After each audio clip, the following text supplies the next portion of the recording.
அவையிலும் அமர்ந்திருக்கின்ற இலக்கிய வாசகர்கள், படைப்பாளர்கள், நாம் வாழ்கின்ற இந்த சமூகத்தின் மீது பேர் அக்கறையும் பாசமும் பிணைப்பும் கொண்ட அத்துணை நல்ல உள்ளங்களுக்கும் வணக்கம். பொள்ளாச்சி இலக்கிய வட்டத்தில் கடந்த 2020 2019 கூட்டங்களுக்கு வர தொடங்கியிருந்தேன். சில காலம் என்னுடைய சுய காரணத்திற்காக இடைவெளி. ஒவ்வொரு முறை பூபாலன் அண்ணா கூப்பிட்டு இந்த புத்தகத்தை பற்றி பேசுகிறாயா, அந்த புத்தகத்தை பற்றி பேசுகிறாயா என்று கேட்கின்ற பொழுதெல்லாம் தவிர்த்து வந்தேன். இந்த முறை மிக கவனமாக தோழர் சுடர்விழி அவரிடம் சொல்லி என்னை சொல்லிவிட்டார்கள். சொல்கிற பொழுது ஏதோ கவிதை புத்தகமாக இருக்கும் அல்லது சிறுகதை தொகுப்பாகவோ நாவலாகவோ இருக்கும் என்ற எண்ணத்தில்தான் சரி தோழர் பேசிவிடலாம் என்று சொன்னேன். பேசிய பிறகுதான் எழுத்தாளரின் பெயரை குறிப்பிட்டார். கோ லீலா. ஆடி போய்விட்டேன். அதாவது பொதுவாக சில நாவல்களையோ கவிதைகளையோ சிறுகதைகளையோ ஒரே போக்கில் படித்து முடித்து விடலாம். இப்பொழுது கவிஞர் அம்சப்பிரியா அவர்கள் சொன்னது போல ஒரு இரவில் படித்து முடித்து விடலாம். ஆனால் அப்படிப்பட்ட படைப்புகளை ஒரு இரவிலோ ஒரு போக்கிலோ வாசிக்கின்ற பொழுது நமக்குள்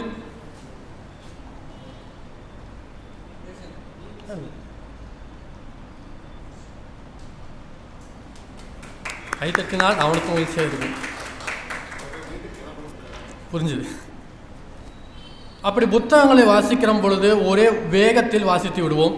சில திரைப்படங்களை பார்க்கிற பொழுது நகைச்சியாக சந்தோஷத்துடன் பார்த்து விடுவோம். ஆனால் சில படைப்புகள், சில கவிதைகள், சில சிறுகதைகள், சில கட்டுரைகள், சில திரைப்படங்களை அப்படி ஒரே மூச்சில் பார்த்துவிட முடியாது. சில 4 வரி கவிதைகளை படித்து விட்டோம் என்று சொன்னால் அந்த கவிதை புத்தகத்தை மூடி வைத்துவிட்டு நீண்ட நேரம் அதனை பற்றி யோசித்து கொண்டே இருப்போம். சில சிறுகதைகள் நம்மை அப்படித்தான் யோசிக்க தூண்டும். சில திரைப்படங்களை பார்த்துவிட்டு வந்துவிட்டோம் என்றால் அந்த இரவு நமக்கு தூக்கமே வராது. காரணம், அந்த காட்சி, அந்த கதை, அந்த படைப்பு நமக்குள் ஏற்படுத்துகின்ற தாக்கம் அவ்வளவு பெரியதாக இருக்கும். அப்படிப்பட்ட தாக்கத்தை தான் கோ லீலா அவர்களுடைய இந்த புத்தகம், அதாவது கவிஞர் பிருந்தா சாரதியின் சூழலியல் கவிதைகளை முன்வைத்து பூமியின் மூலப்பத்திரம் என்கின்ற இந்த கட்டுரை தொகுப்பு. இந்த கட்டுரை தொகுப்பில் கிட்டத்தட்ட 25 கட்டுரைகள் இடம்பெற்றிருக்கின்றன. இந்த ஒரு கட்டுரை தொகுப்பை ஒரு ஆய்வு மாணவரிடமோ பேராசிரியரிடமோ கொடுத்திருந்தோமானால் குறைந்தது 3 ஆண்டிலிருந்து 5 ஆண்டுகள் வரை எடுத்துதான் இந்த ஆய்வு புத்தகத்தை எழுதுவார்கள். ஆனால் வெகு சீக்கிரமாகவே இந்த நூலை அவர் எழுதி முடித்திருக்கிறார். அப்படி எழுதுவதற்கான காரணம் பிருந்தா சாரதியினுடைய கவிதைகள், சிறுவயதிலிருந்தே கோ லீலா அவர்களுக்கு இந்த சமூகத்தின் மீதும் நாம் வாழ்கின்ற இந்த புவியின் மீதும் இந்த பிரபஞ்சத்தின் மீதும் உள்ள அக்கறை, அந்த பிரபஞ்சத்திற்கு செய்கின்ற நன்றி கடனாகத்தான் இந்த புத்தகத்தை எழுதியிருக்கிறார் என்று நான் கருதுகிறேன். இந்த புத்தகத்தினுடைய 25 சிறுகதைகளை படித்து அதன் மீது இருக்கின்ற அந்த அறிமுகத்தை நாம் செய்வது என்பது மிக மிக கடினம். ஆனால் எதை எடுப்பது எதை விடுவது என்கின்ற கவலையும் ஏக்கமும் நமக்குள் இருந்து கொண்டே இருக்கும். அந்த காரணத்தில் தான் சாதாரணமாக சிறுகதைகளையோ கவிதைகளையோ உரையாற்றுகின்ற நான், அறிமுக உரையாற்றுகின்ற நான் இந்த முறை கட்டுரையாகவே எழுதிவிட்டேன், வாசித்து விடலாம் என்று தொடங்குகிறேன். மனிதனுக்கும் சுற்றுச்சூழல் இயற்கைக்கும் இடையேயான உறவுகளை இந்த பூமி, வான்வெளி ஆகியவை, அவற்றில் வாழும் கோடிக்கணக்கான உயிர்கள், இவை ஒன்று மற்றொன்றின் உயிர் வாழ்வதில், பூமியில் நிலைநிற்பதில் பரஸ்பரம் ஏற்படும் தாக்கங்கள் என்பவைகளை முன்னிறுத்தி மனிதனுக்கு வழிகாட்டும் ஒளிவிளக்கை சூழலியல். சூழலியல் என்ற கருத்தாக்கம் உலகில் எப்போது தோன்றியது என்ற கேள்விக்கு பல்வேறு விதமான பதில்களை நம்மால் காண இயலும். கிரேக்க அறிஞர்கள் அரிஸ்டாட்டில், ஹிப்போக்ராட்டிஸ் போன்றவர்களின் உலகம் பற்றிய சிந்தனைகள் இதற்கான காலத்தொடக்கம் என்று கூட சொல்லலாம். இந்திய சூழலில் வேதங்களில் சூழலியல் சார்ந்த குறிப்புகள் காண கிடைக்கின்றன. நம் தமிழ் இலக்கியங்களில் தமிழ் மரபில் சூழலியல் சார்ந்த கருத்துக்களும் முன்வைக்கிறது. ஆதி இலக்கண நூலான தொல்காப்பியத்தை எடுத்து சொல்லலாம். நிலம், தீ, நீர்வழி விசும்பொடும் 5ம் கலந்த மயக்கம் உலகம் என்ற தொல்காப்பிய வரிகள் உலகம் என்பது நிலம் மட்டும் அல்லாது அதனுடன் சேர்ந்து தீ, நீர், காற்று, ஆகாயம் ஆகிய 4ம் இணைந்தது உலகம் என்று முன்வைக்கின்றன. 18, 19ஆம் நூற்றாண்டின் தொழிற்புரட்சிக்கு பிற்பட்ட காலகட்டத்தில் வணிகமயமாக்கலும் தொழில் நகரமயமாக்கலும் இயற்கையை, சுற்றுச்சூழலை கொஞ்சம் கொஞ்சமாக தொடங்கி கருணையின்றி அழிக்கத் தொடங்கின. இவற்றிற்கு எதிர்வினையாற்றும் வகையில் மேலை நாட்டில் William Wordsworth, Henry David Thoreau, Charles யோசன் போன்ற படைப்பாளர்கள் தங்கள் படைப்புகளை கட்டமைத்தனர். தற்கால தமிழ் இலக்கியச் சூழலில் இமயம், சோ தருமன் இன்னும் பல எழுத்தாளர்கள் அப்படி சூழலியல் சார்ந்த படைப்புகளை முன்வைக்கின்றனர்கள். இந்த வரிசையில் தொடர்ந்து சூழலியல் கவிதைகளை எழுதி வருகின்ற படைப்பாளர், இயக்குனர், கவிஞர் பிருந்தாசாரதியின் கவிதைகளை முன்வைத்து சூழலியல் எழுத்தாளரும் பொறியாளருமான கோ. லீலா சுற்றுச்சூழல்களின் கிளையாக பரவி கிடக்கும் வான் சிறப்பில் தொடங்கி மாமழை போற்றுதும் வரையிலான 25 தலைப்புகளின் கீழ் மழை, கடல், பூமி, அதில் வாழும் பல்லுயிர்கள், ஆதிகுடி மனிதர்கள் என ஒவ்வொருவருக்குமான உறவுகள், அவற்றை நவீன கால மனிதன் புரிந்து கொள்ளாத விதம், அவற்றிற்கு ஏற்படுத்திய தீமைகள் மற்றும் அதன் விளைவுகளை அறிவியல் சார் தகவல்களுடனும் ஆதாரங்களுடனும் எடுத்துரைப்பதோடு தீர்வுகளையும் தம் ஆய்வுக் கட்டுரைகளில் முன்வைக்கிறார். பொதுவாக கட்டுரைகளில் இயற்கை சார்ந்த அல்லது சூழலியல் பிரச்சனைகளை முன்வைப்பதோடு மனிதர்கள் நின்று விடாமல் அவற்றிற்கான தீர்வுகளை அறிவியல் தரவுகளோடு முன்வைக்கிறார் என்பது கூடுதல் சிறப்பு. கவிஞர் பிருந்தாசாரதியின் விதையில் இருக்கிறது பிரபஞ்சத்தின் மூலப்பத்திரம் என்ற கவிதையின்பால் ஈர்க்கப்பட்ட ஆசிரியர் கோ. லீலா இக்கட்டுரை தொகுப்பிற்கு பூமியின் மூலப்பத்திரம் என்றே பெயர் சூட்டுகிறார். உண்மையில் இக்கட்டுரையின் தொகுப்பும் அதன் பெயருக்கும் இம்மி அளவும் கூட அகன்று விடாமல் பொருந்தி கிடக்கிறது. இயற்கை வளங்கள் எல்லா உயிர்களுக்கும் பொதுவானவை. மனிதன் தவிர எந்த உயிரினமும் இயற்கையின் மீது, சூழலியல் மீது வன்முறையோ ஆளுமையோ செலுத்தவில்லை என்று கூறும் கோ. லீலா அதனால் ஏற்படும் தீயவினை பலன்கள் மனிதன் அடங்கிய ஒட்டுமொத்த சூழலையும் எவ்வாறு பாதிக்கிறது என்பதையும் நாம் உணர்ந்து கொள்ள வேண்டியது அவசியம் என்பதையும் ஆராய்கிறார். பச்சையம் என்பது பச்சை ரத்தம் என்னும் நூலில் பிருந்தாசாரதியின் நீர் மழை எழுதுவதை மனிதனால் எழுத முடியாது, நீர் மழை எழுதுவதை மனிதனால் எழுத முடியாது என்ற கவிதைக்கு மழை எழுதுவதை தானே இந்த பூமி, வானமும் வயலும் எங்கும் நிறையும் இயற்கையின் வளங்களில் எல்லாம் மூடிறிவு நிற்பது மழை என்று விளக்குகிறார். மழை பொய்த்தால் விவசாயம் பொய்க்கும். மனிதன் உருவாக்கிய ரசாயனமும் நீரையும் நிலத்தையும் அழிக்கும். நீரை உருவாக்க முடியாத மனிதனே பூமியின் உயிரை உருவாக்குகிற நீரை அதை மாசுபடுத்தி அழிக்கக்கூடாது என்று உறக்கச் சொல்கிறார். மனிதர்களான நமக்கு ஞாயிற்றுக்கிழமைகள் விடுமுறைகள் நாட்கள்தான். ஆனால் ஞாயிறு என்று நாம் அழிக்கும் சூரியனுக்கு அது ஒருபோதும் இல்லை. கிரகங்களை பிரசவித்து தூரத்திலிருந்து ஒளிப்பால் ஓட்டும் அன்னை சூரியன் என்ற பிருந்தாசாரதியின் கவிதை கிரகங்களின் சுழற்சிக்கும் நிலைத்து நிறுத்தலுக்கும் சூரிய ஒளி எவ்வளவு முக்கியமானது என்பதையும் கூறுகின்றது. குடும்ப உறவை உயர்நிலைகளின் இரத்தத்தில் எழுதிய ஆதி மரபணு சூரியனில்தான் இருக்கிறது. ஆம், கிரகங்கள் எல்லாம் சூரிய குடும்பமாக சுற்றி வருகின்றன சூரியனை. சூரிய வம்சம் என்ற பெயர் சூட்டி கொண்ட நாம் தான் உறவுகளை உடைக்கிறோம் என்ற கவிதையை முன்வைக்கிறார். என்ற கவிதையின் வாயிலாக சூரியன் தான் இந்த உலகத்தின் ஆணிவர் என்றும் அதனை மனிதர்களால் நாம் அறுத்தெறுகிறோம் என்றும் கூறுகிறார். கிழிந்து போன ஓசோன் வளையம், மௌனமாய் கூரை வேயும் மரங்கள் என்ற கவிதையில் ஓசோன் வளையத்தில் ஏற்பட்டுள்ள ஓட்டையையும் அதனால் ஏற்படும் புற ஊதா கதிர்களின் தாக்கத்திலிருந்து மரங்கள் நம்மை பாதுகாக்கின்ற என்பதையும் முன்வைக்கிறார். இதனை விளக்குகிற கோ. லீலா மனிதன் உற்பத்தி செய்த ரசாயனங்கள், மின்னணு சாதனங்கள், நெகிழி பொருட்கள் போன்றவற்றை எரிப்பதாலும் புதைப்பதாலும் ஓசோனில் ஓட்டை ஏற்பட்டு தோல் புற்றுநோய், கண்புரை நோய், தாவரங்களுக்கு ஏற்படும் பாதிப்புகள், கடல் உயிரினங்களுக்கு ஏற்படும் பாதிப்புகளை விளக்குகிறார். மேலும் ஓசோன் குறைபாட்டை நாம் தடுக்க வேண்டிய முன்னெடுக்க வேண்டியவற்றையும் வரிசைப்படுத்துகிறார். ஓசோன் ஓட்டைக்கும் நிலம், காடு, கடல் என 5 பூதங்களும் நச்சுப்படுவதற்கும் மிக முக்கிய காரணம் பிளாஸ்டிக் எனும் நெகிழி. காலை எழுந்ததும் பல் துலக்க பயன்படுத்தும் பல்தூரிகை, பற்பசை, பல்பொடி, அடைப்பான்கள் நெகிழியால் ஆனவை. அடுத்தது பால் பாக்கெட், காப்பி, டீ வடிகட்டி, குளிக்கச் சென்றால் குழாய், வாளி, சோப்பு, டப்பா என்பவை எல்லாம் நெகிழியால் செய்யப்பட்டவை. குளித்துவிட்டு துணிகளை காய வைக்க சென்றால் நெகிழி கயிறு, நெகிழி கிளிப்புகள், தலை சீவச் சென்றால் சீப்பு, நெகிழி முக பவுடர் ஆகியவை எல்லாம் நெகிழி பொருட்கள். பெண்கள் அணியும் தோடு, தொங்கட்டான், சட்டை, கிளிப்புகள் எல்லாம் நெகிழியாய் ஆனவை. காலை உணவிற்கு வந்தால் நெகிழி தட்டுகள், உணவு கொண்டு செல்லும் டப்பாக்கள் மற்றும் பாத்திரங்கள் எல்லாம் நெகிழி. வீட்டில் அலங்கார பொருட்களில் மரமும் நெகிழியால் ஆனவை. காப்பி, டீ, பழசாறு என எதை குடிக்கச் சென்றாலும் நெகிழி உடைகள் தான் என்று நம் வீட்டிலிருந்தே நெகிழி பொருட்களை பரிசைப்படுத்துகிறார். கோ. லீலா நாகரிகம் என்ற பெயரில் வாழ்க்கையின் பாரம்பரிய அறிவியல் அடிப்படையில் விளைந்த பண்பாட்டு மரபுகளை அழித்து போலியான வாழ்க்கை சூழலை உருவாக்கி வருகிறோம் என்றும் நம்மை குற்றம் சாட்டுகிறார். ஒருபுறம் எந்தவித அடிப்படை அறிவியல் சார்பும் மற்ற மேலைநாட்டு வாழ்வியல் பண்பாட்டு தாக்கத்தால் பூமியை குப்பைமேடாக்கி வருகிறோம். மறுபுறம் நம் முன்னோர்களின் பாரம்பரிய அறிவின் அடிப்படையில் மரபு வழியில் நாம் பாதுகாத்து வந்த நிலம், நீர், காற்று, ஆகாயம் ஆகியவற்றை சீரழித்து வருகிறோம் என்பதை நெகிழி, மாவிலை தோரணம், மாந்தோப்பை அழித்து கட்டிய வீடுகள் என்ற பிருந்தாசாரதியின் இயற்கை சீரழிவை சாடும் கவிதையை முன்வைக்கிறார். காடு ஒருபோதும் கற்பனைக்கு அழகான பேரழகு, அப்பாற்பட்ட பேரழகு. காடுகளின் பேரழகு புறத்தே நாம் காணும் மரங்கள், செடிகள், கொடிகள், பறவைகள், காணுயிர்கள், அருவிகள், மலைகள், ஊடுருவும் சூரிய கதிர்கள், பெயரே தெரியாத வண்ண வண்ண பூச்சிகள், எண்ணற்ற வடிவிலும் நிரந்தரமான இலைகளில் அல்ல. இந்த பூமி நிலைத்து நீடித்து சுழலவும் மானுட இனமும் மற்ற உயிரினமும் வாழ்ந்திருக்க சுற்றுச்சூழலுக்கு காடுகள் ஆற்றும் பணியே அதன் பேரழகு என்று எடுத்துரைக்கிறார். ஆக்சிஜனை வெளியிட்டு நாம் வெளியிடும் கரியமில காசினை உள்வாங்கி நாம் வெளியிடும் கரியமில வாயுவை உண்டு பூமியை சுத்தம் செய்வதோடு நமக்கும் உயிர்காற்று தருகின்ற காட்டை மனிதர்கள் நம் சுதந்திரத்திற்காக, செல்வத்திற்காக, சமூக அந்தஸ்திற்காக அழித்தொழிக்கிறோம். காடு அழிந்தால் அத்தோடு சேர்ந்து அதனை சார்ந்து வாழும் பல்லுயிர்களும் அழிந்துவிடும். உயிர்களை அழித்துவிட்டால் இந்த பூமியின் உணவுச் சங்கிலிகள் உடைந்துவிடும். அவ்வாறு நடந்தால் இந்த உலகமும் மனிதர்களான நாமும்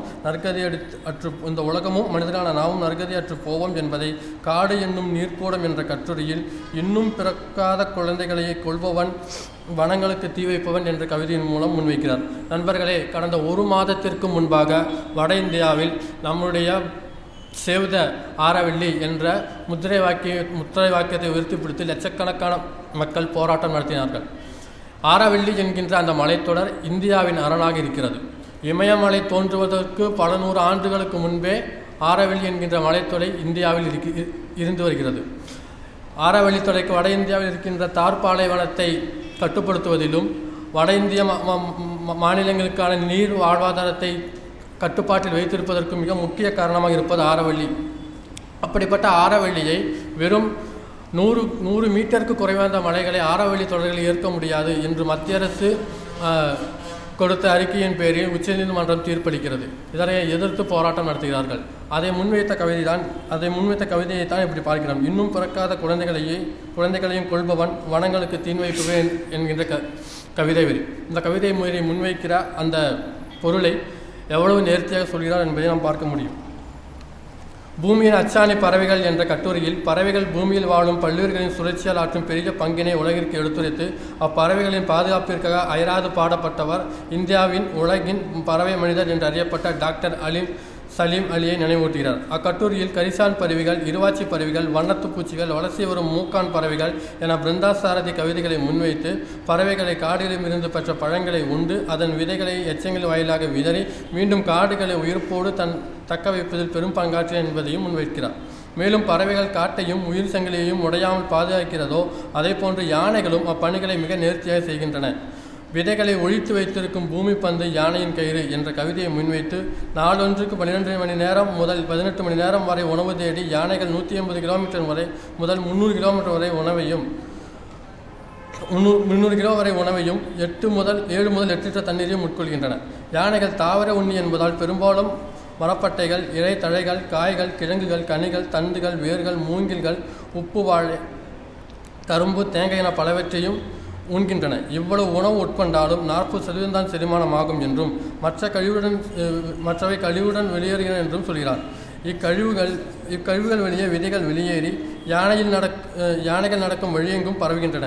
விதைகள் யாவும் உருளை துண்டுகளான சாணத்துடன் வெளியேற்றப்படும் போது அதன் உழைப்பு திறன் கூடுகிறது என்ற அறிவியல் தகவலையும் பதிவு செய்கிறார். காடுகளை, கடலை, பறவையை, சூரிய ஆற்றலை பற்றி எல்லாம் விரிவாக பேசும் கோலிலா தண்ணீர் தேவையையும் சில நூற்றாண்டுகளாக உலக அளவில் நடந்து வரும் தண்ணீர் அரசியலையும் பேசுகிறார். சூழலியலும் சமூக அறிவியலும் ஒன்றோடு ஒன்று பின்னிப்பிணைந்த கூறுகளாகும். சூழலியல் இயற்கையிலிருந்து கிடைக்கின்ற வளங்கள் பொருளாதார அடிப்படையில், வளர்ச்சி அடிப்படையில் மனித சமூகத்தை பாதிக்கிறதோ அதேபோல் சாதிய மத ரீதியான பாகுபாடுகள் கொண்ட மனித சமூகத்தில் தண்ணீரும் பெரிய அரசியலை பங்காற்றுகிறது.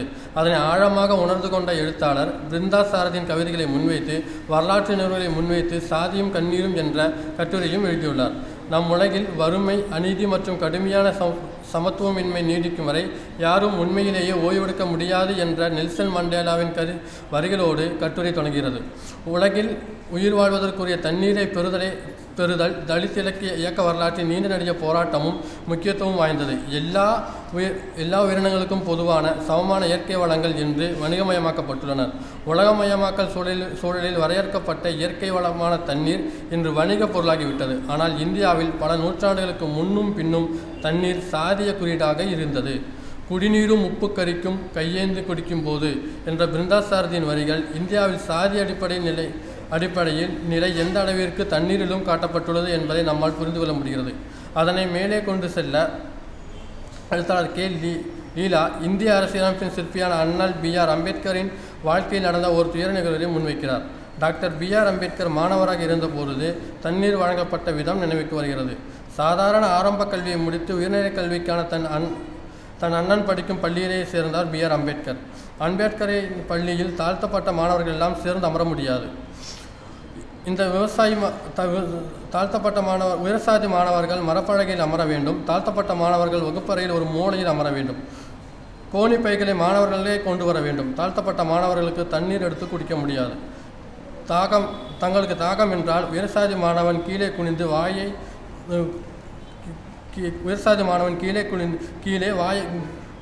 தண்ணீரை எடுத்து ஊற்றுவான். கீழே குனிந்து வாயை திறக்காமல் குவளையை மேலே தூக்கி வாயில் விடும்படி தண்ணீர் ஊற்றுவான். இப்படி தண்ணீர் மனிதனை சாதிய ரீதியாக மட்டுமல்லாது பாலின ரீதியிலும் ஆண்டாண்டு காலமாக பாகுபாடுகளை ஏற்படுத்துகிறது என்று வேறொரு கட்டுரை விரிவாக பேசுகிறார். நீர் நடந்ததை விட அதிகம் நீருக்காக பெண்கள் நடந்த தூரம் என்ற பிருந்தாசாரதின் கவிதை இக்கட்டுரையின் மையப்புள்ளியாக அமைகிறது.